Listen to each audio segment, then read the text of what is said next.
In 2004, Shaun Wallace won Mastermind with his specialist subject being the FA Cup finals.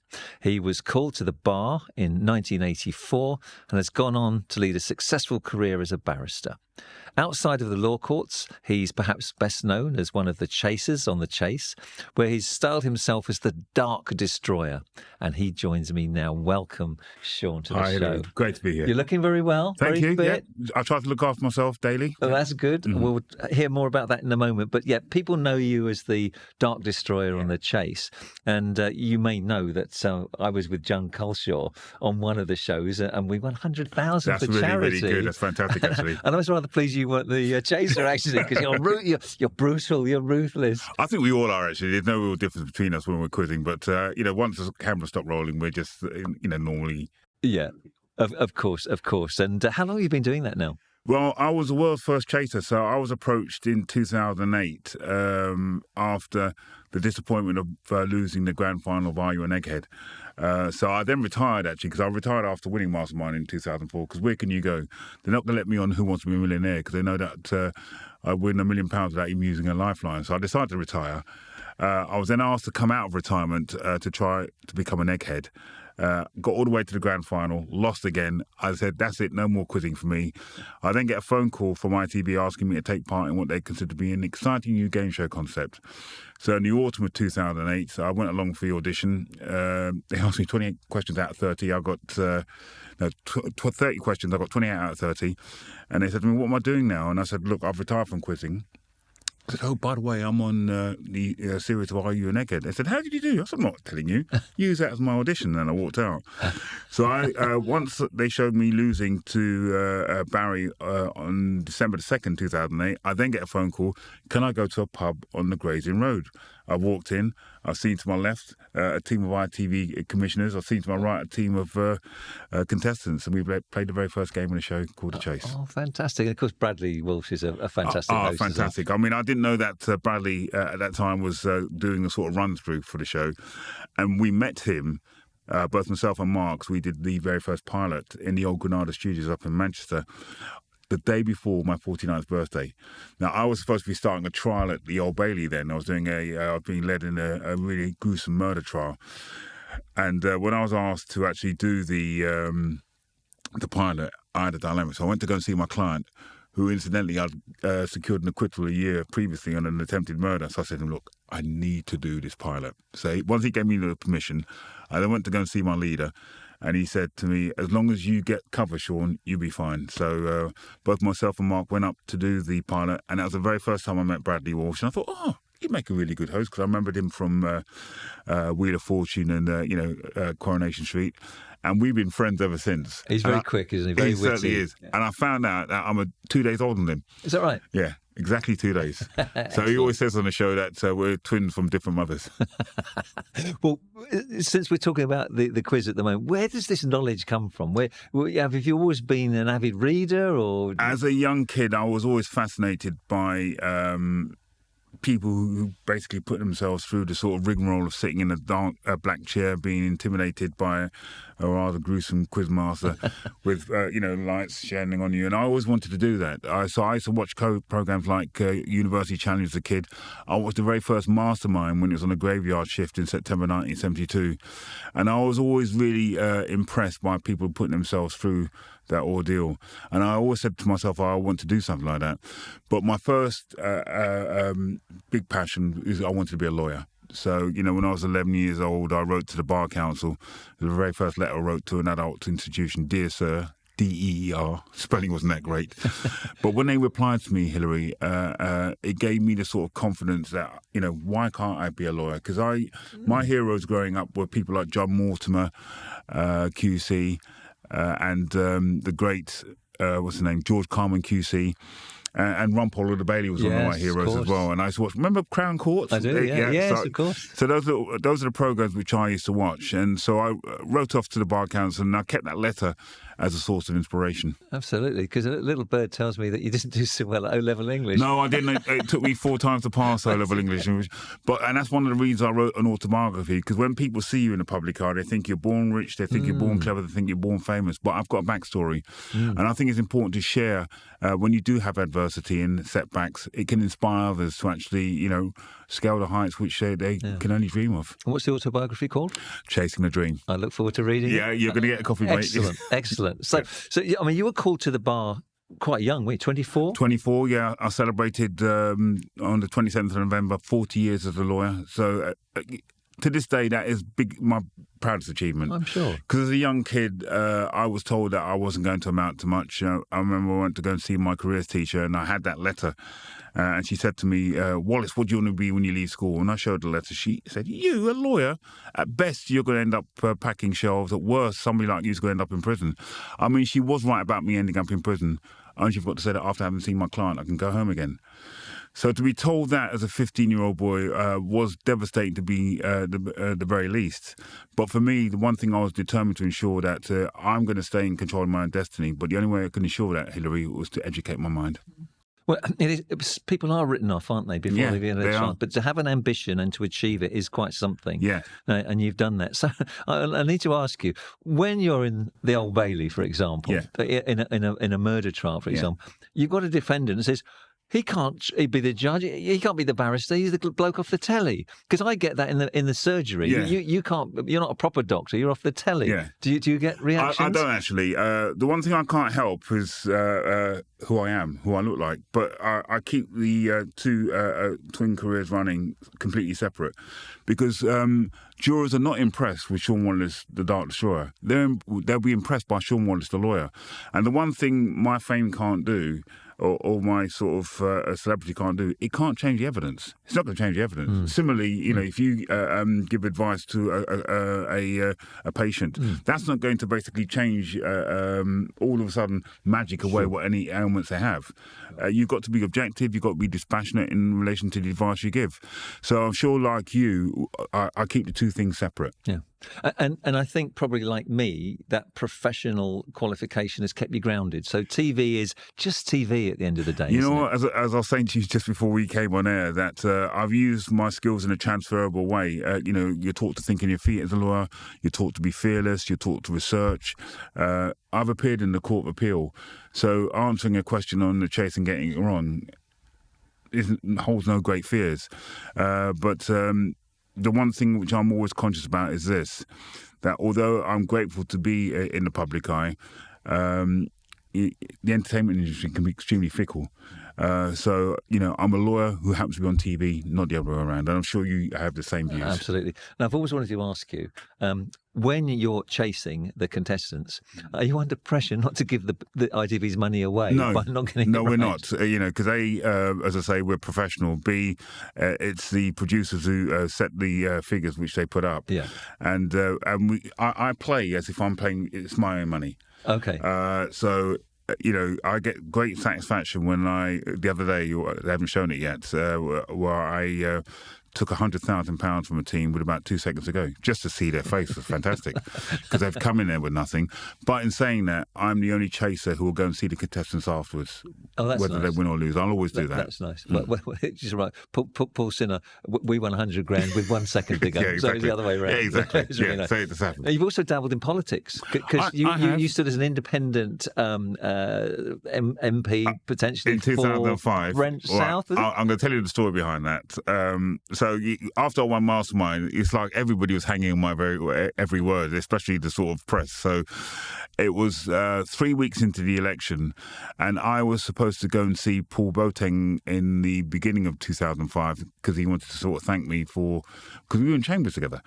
To be thank me for winning Mastermind, being the first black person to actually win. But because of my diaries, I was here, there, and everywhere. I couldn't get to do it until the middle of the election.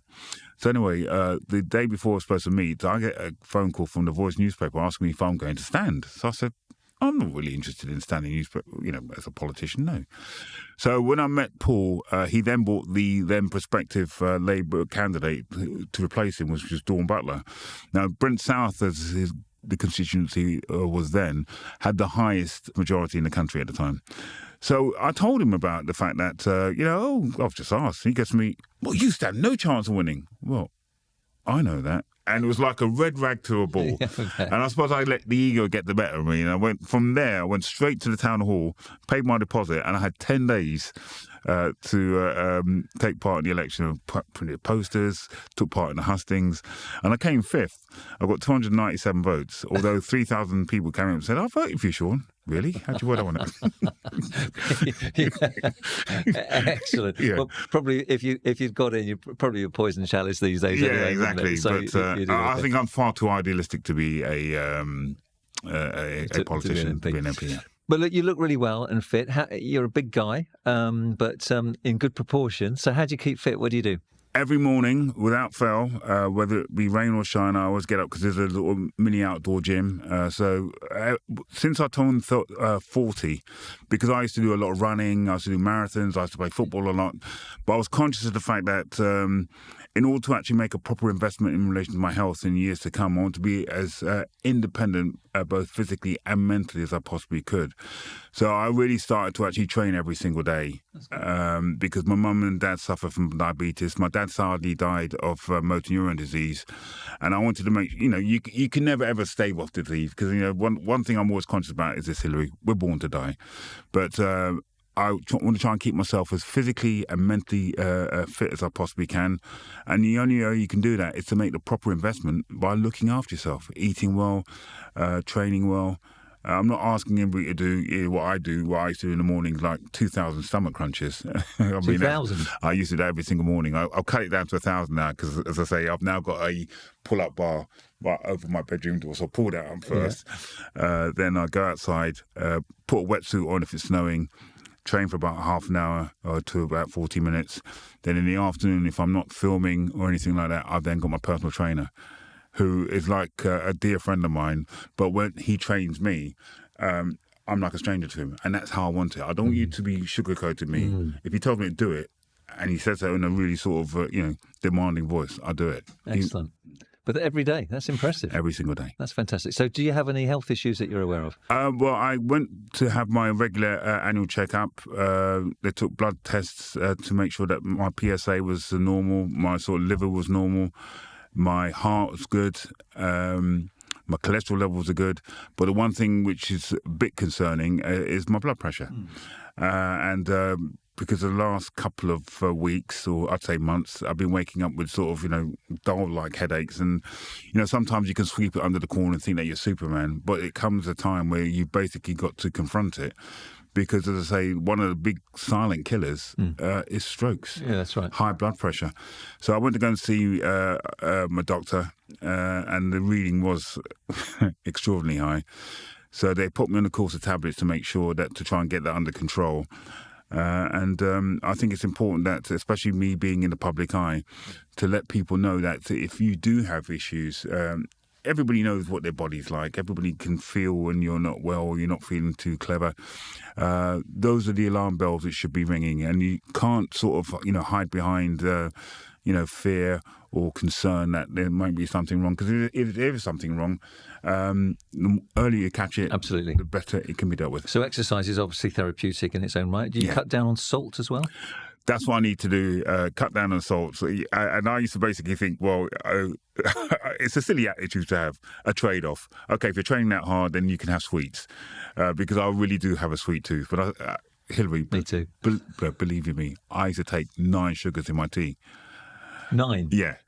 But you see, with me, I can be addictive, and once I realise, I'll just stop.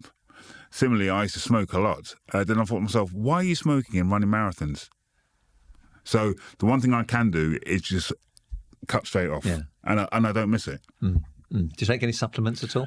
Yes, I take cod liver oil tablets all the time. To make sure vitamin D, joints, immunity. I know at some point, because of the fact that my knees are knackered at the moment, so I'm going to have knee replacements. Because I don't want to be hobbling around like I am struggling at this present moment in time. So, things like that, I will make sure it's done because I want to try and make as independent as I possibly can, both physically and mentally, as I said to you before. Absolutely. How do you sleep? Because you're under a lot of stress, which is partly causing the blood pressure. I probably. don't suffer stress, actually, not in terms of my career or indeed being on a chase. I think the reason why my blood pressure is high is because, I'm constantly on the move, constantly rushing.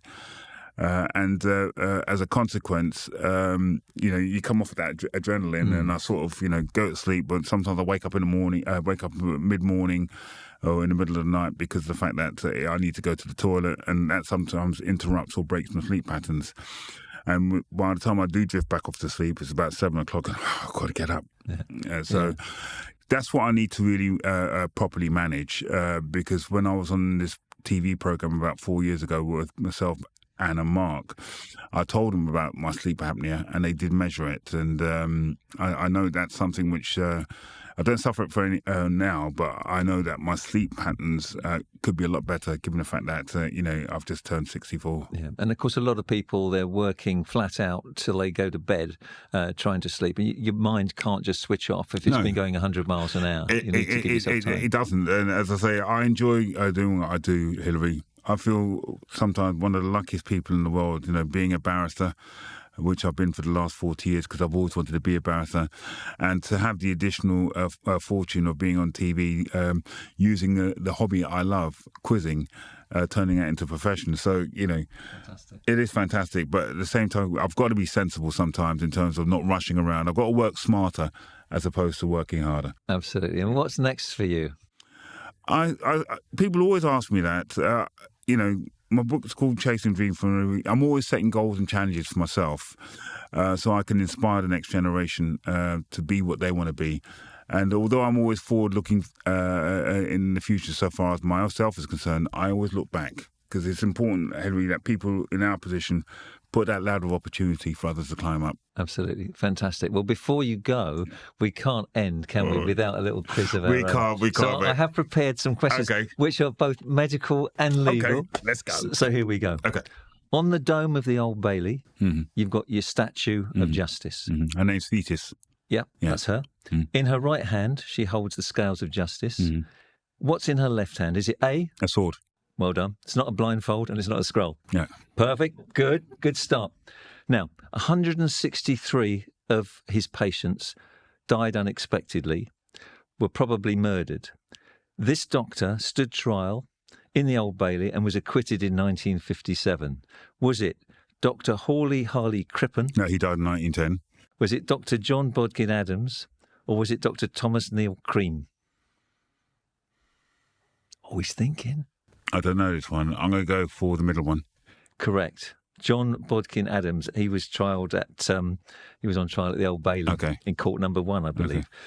In the Public Health Act of 1936, it was a legal responsibility for cab drivers to ask passengers if they had A, measles, B, polio, C, the plague. I'm going to go for the last one, the plague. It was. Yeah. It was. Yeah. I didn't. Because why would you ask that question? The plague. Yeah. I know. Back in 36. Yeah. Right. Here we go. In the UK libraries, which activities are illegal? A, gambling. B, giving medical treatment. C, shouting. I'm going to say give medical treatment. It's gambling. It's gambling. You can't gamble in the UK library. All right. 2 more questions. In the Metropolitan Street Act of 1967, Section 7, it's illegal to walk down the street in daylight. No, you're not allowed to walk down the street with A, sheep, B, cows, C, dogs off a lead. Well, you can definitely do with sheep. I'm going to say dogs off a lead. It's cows. Is it cows? Okay. I'm sorry. No. It's 3-2 to you. Go on. 3-2. Go on. Okay, you get this one right then, haven't you? Section 12 of the 1872 Licensing Act made it illegal in a pub in the UK to be found what? A, bankrupt. B, with a false ID. C, drunk. It's got to be drunk. It is. Yeah. So you win. Yeah. Well done. Oh, cheers, mate. But that was 1872. It was. So It a bit was. of history there. It Thank you was. so much. Oh, Stay well. Stay healthy. Thanks a lot for that, Henry. And I'm thanks really, so much for coming in. really pleased to actually be here. Thank you so And much. I think you'll have inspired others to say, I hope don't so. be told you can't do Don't, something. exactly. Follow your dreams, work hard and get there. But more importantly, as I say, if you do feel ill or you don't feel right, please make sure you go and get yourself checked. Hear, hear.